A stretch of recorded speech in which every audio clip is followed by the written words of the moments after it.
almost 33 years since Alfa Romeo was last in Formula 1. However, they could make a big return, or a very long awaited return to Formula 1 next season, and that is with Sauber Formula 1 team. Now, Sauber currently have been in sort of an in and out situation with their Formula 1. Now, about a few months ago, let's say, they announced a partnership with Honda, very surprisingly, over a full up-to-date spec engine for 2018. Now, a lot of their eyebrows was raised at that point, but obviously I think a lot of people could understand why they were going to Honda, because obviously it offered a quite a cheaper solution to an engine. Even because obviously, if you don't know, Sauber have a 1-year-old Ferrari engine, which is a cheaper version, cheaper engine rather than having the full up-to-date 2017 engine. And obviously, if you don't know, Sauber are struggling with funds financially. Now, once Mauricio Catalan was sacked, Fred Vasseur came in, and then immediately one of the first things he did as soon as he walked through that door was scrap the Honda project and have a full up-to-date spec Ferrari engine. Now this also raised even more eyebrows. I know a lot of eyebrows have been raised here, guys. I know, but everyone was like, well, okay, so you've agreed one deal, you've scrapped that, and now all of a sudden you've re-signed another deal. What's going on here? And ever since then, there's been loads and loads of rumours as to whether Ferrari's second or junior team was going to be Sauber.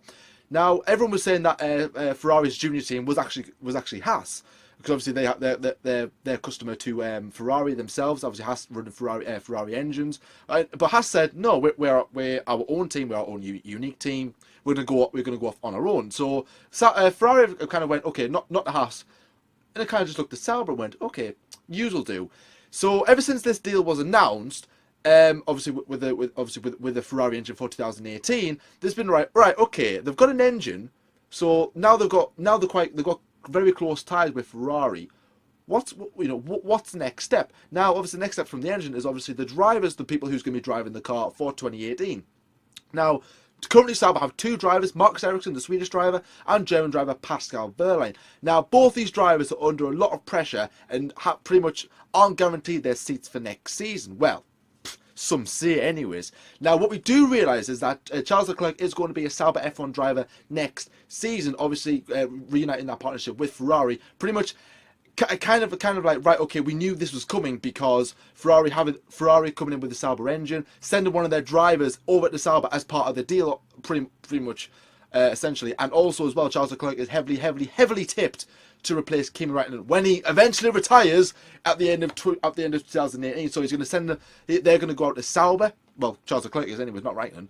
Well, he might do, I don't know. Charles Leclerc will go to Sauber, stay there for one season, and then I'll probably pretty much guarantee that he'll go to Ferrari in 2019. So that's one side of the garage sorted. The other side of the garage now, where do we go from here? Now, there are three drivers you could sort of say. However, one of them is pretty much, I would say, more or less confirmed not to be a driver, and that is Pascal Wehrlein. Where's he going to go? Only time will tell. DTM, a reserve driver in Formula 1, maybe go back to Mercedes. I really don't know, even though George Russell currently vacates that role. So there's two drivers currently who could partner alongside Leclerc in 2018, and that is Antonio Giovinazzi and Marcus Ericsson. Now, both these drivers, obviously, well, Ericsson has been with Sauber for about 3-4 seasons now. He's done a stellar job. Well, one season did anyways. Rest of them, hasn't really been as good. Obviously, Carl let him down as well, poor reliability. Hasn't really scored a point for Sauber, well, in the last 2 years anyways. And even though that he didn't score a single point in 2016, and Felipe Nasr scored 2, it was Felipe Nasr who lost his seat to Pascal Wehrlein. And now Pascal Wehrlein has scored points. He's now lost his seat. So, at the end of the day, don't score points for Sauber, because if you score points, you're going to lose your seat.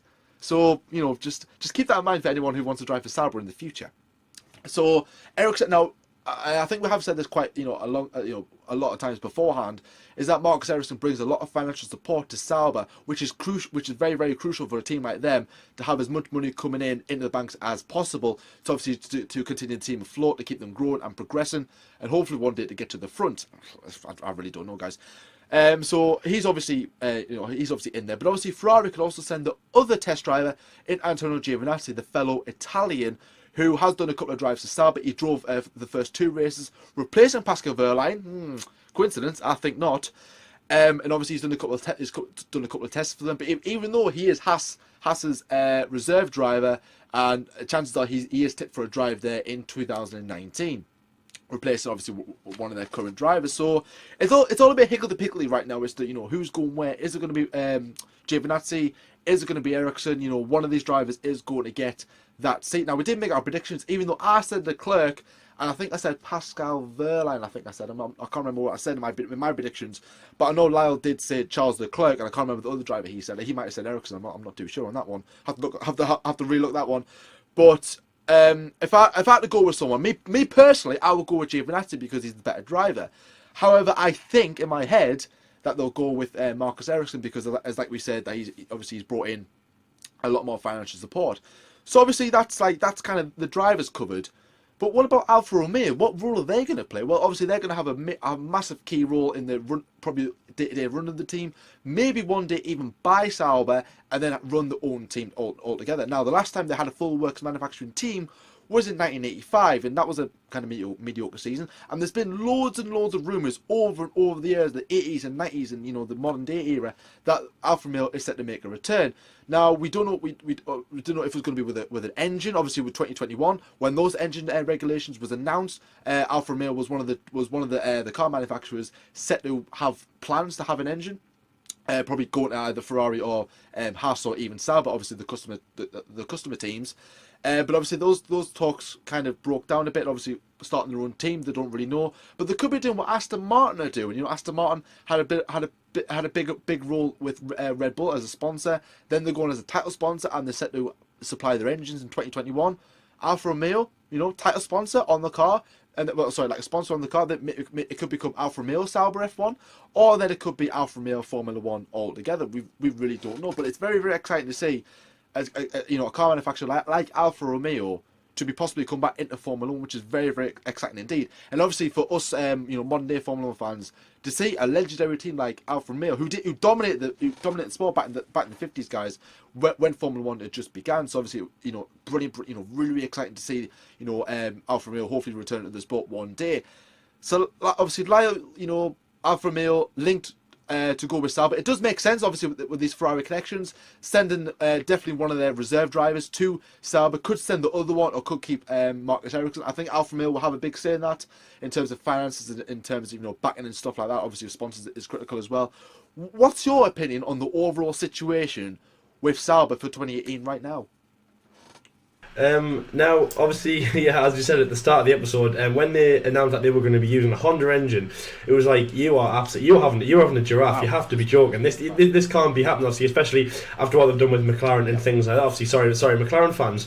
Obviously, yeah, got a new guy, Pascal Picky. I remember we had a big joke about his name and so forth in a few episodes ago. So I'll just say, you know, obviously, Ferrari engine back on the table. Now, Alfa Romeo would be great because, again, in other episodes, we've talked about things like car manufacturers coming into Formula One, ones that have maybe been in Formula One before. As John said, you know, Alfa Romeo dominated the first part of Formula One, obviously back in the days of 50s and early 60s and things like that. So they had a good partnership with Ferrari in the past, obviously in Formula One, and also just the road car kind of side of it, obviously based in Maranello. Other manufacturers coming in like Audi and Porsche, obviously their Mercedes, you know, going to FE and things like that. So it's all interesting in terms of the car automotive kind of world, you know, back and forth in Formula One. So if Alfa Romeo came back in, obviously that would be really, really great for basically everyone involved in the motorsport industry. Obviously Formula One is a pinnacle. It'd be great for them to get to. It might also help the car sales and things like that. Obviously it would help Sauber, but I'll get into that in a little bit. Now I want to start with the drivers first. Now obviously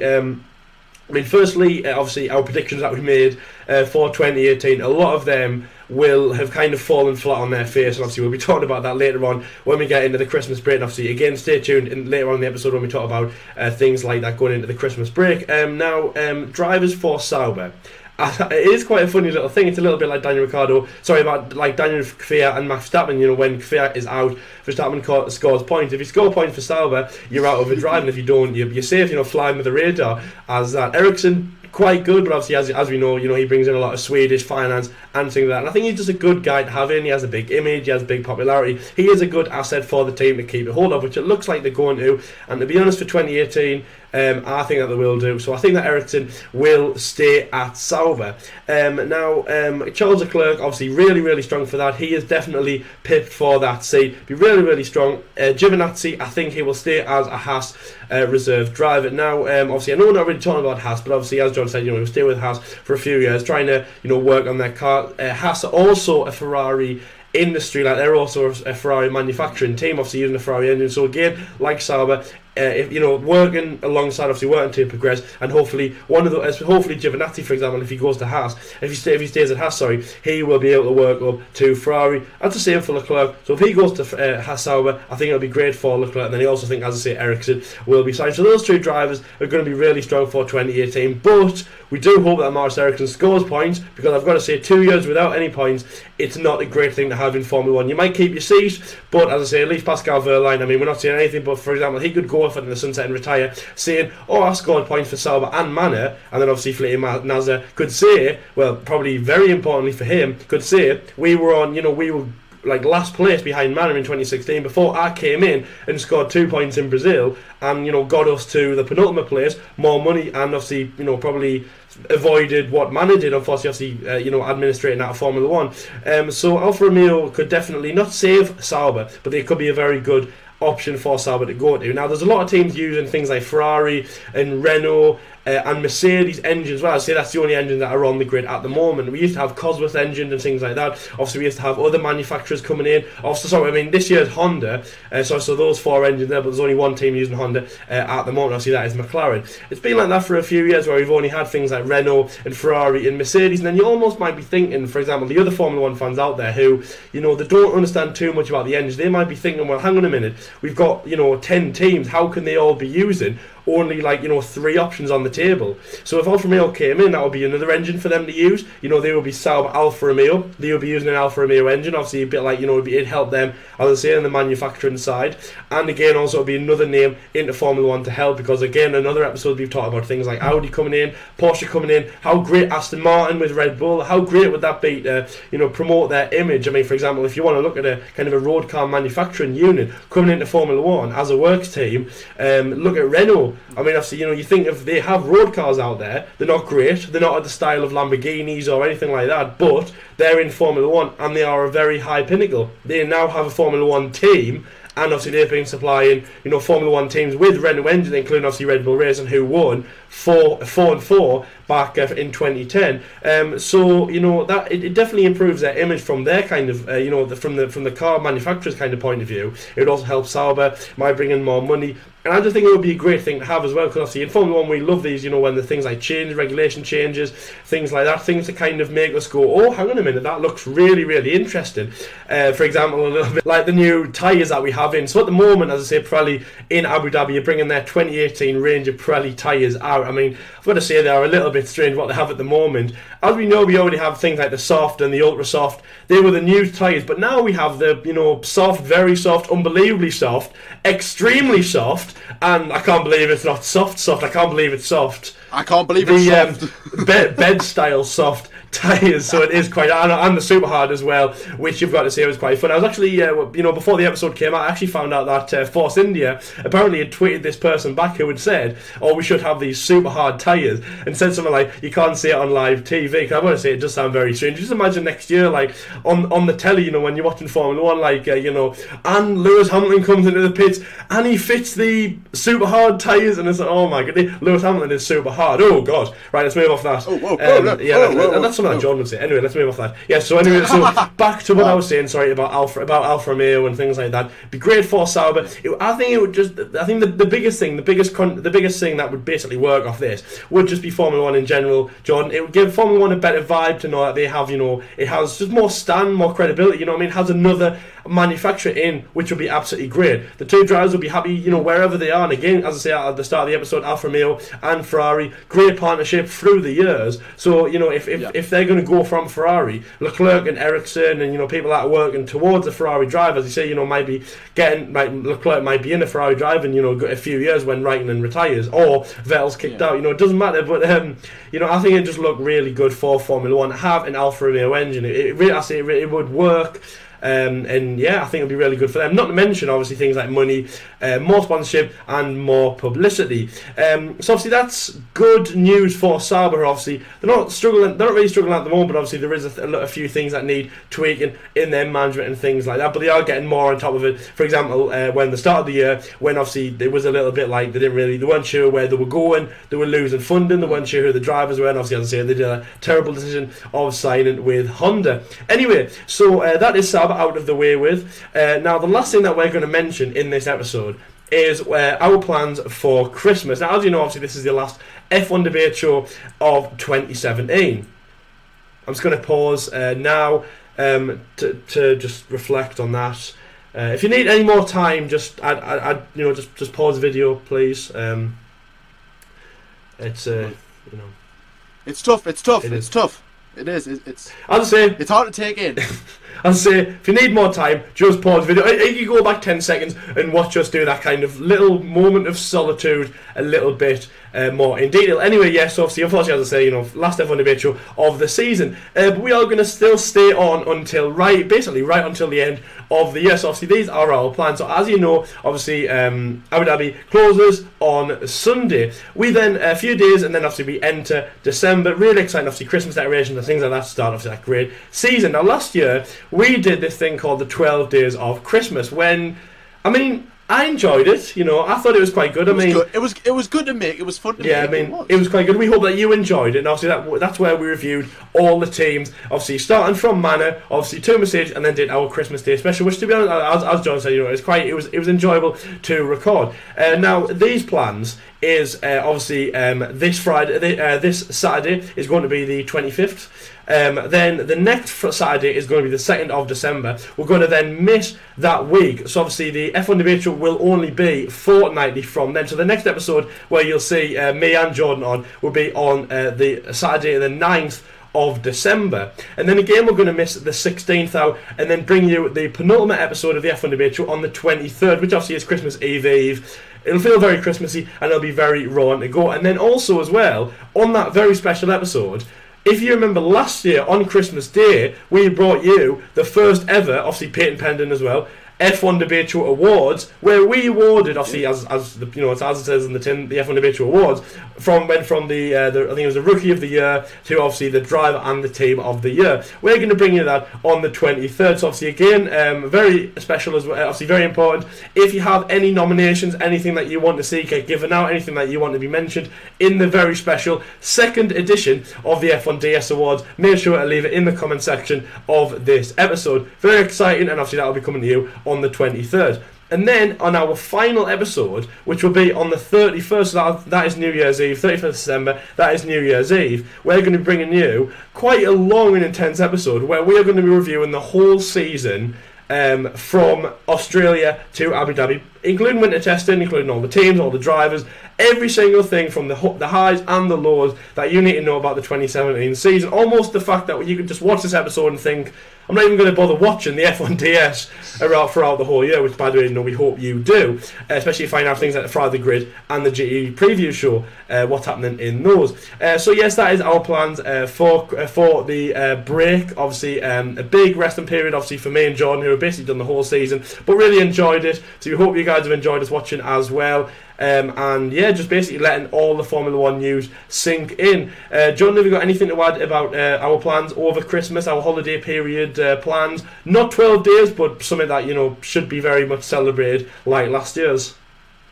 Yeah, I think obviously we were aware I think we were going to do another 12 days. However, when Manor kind of dropped out, that kind of left everything a bit unbalanced, because obviously there was now only 11 teams now, or 10 teams rather, in Formula 1. Obviously we did like 11 days, obviously 11 teams, as well as the one day on Christmas Day, making it 12. Obviously, like this season, you can only do 10 teams and then one day, which is 11. It doesn't really go into the same. It doesn't really have the same name. You can't really call it 11 days of Christmas. It just wouldn't be the same. So we kind of had this new idea of just, okay, missing one week and going with the other as well. Obviously bring our awards as well, and obviously another topic on obviously a couple of videos as well. Obviously the reason being that we are missing episodes is because we don't want to talk about something just for the sake of talking about it. You know what I mean? We like when we do make a video, we like to have it with a meaning.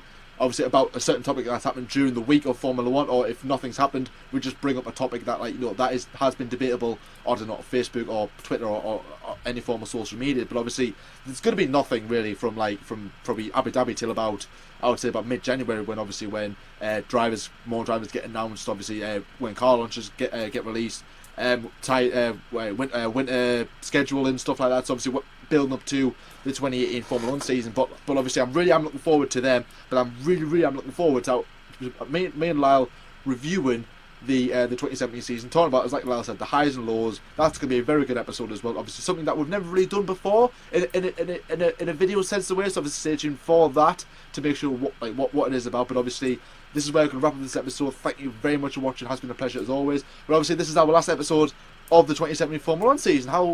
That is really weird to say, but obviously we've managed this. We've been through not as bad as 2016, but we've made it one way or another. But obviously you now know the schedule. If you want to know more, please like us on Facebook, follow us on Twitter as well, and subscribe if you're new around here.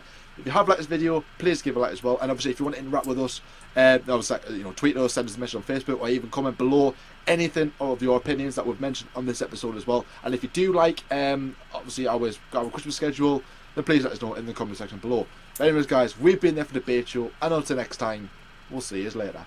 See you later, guys.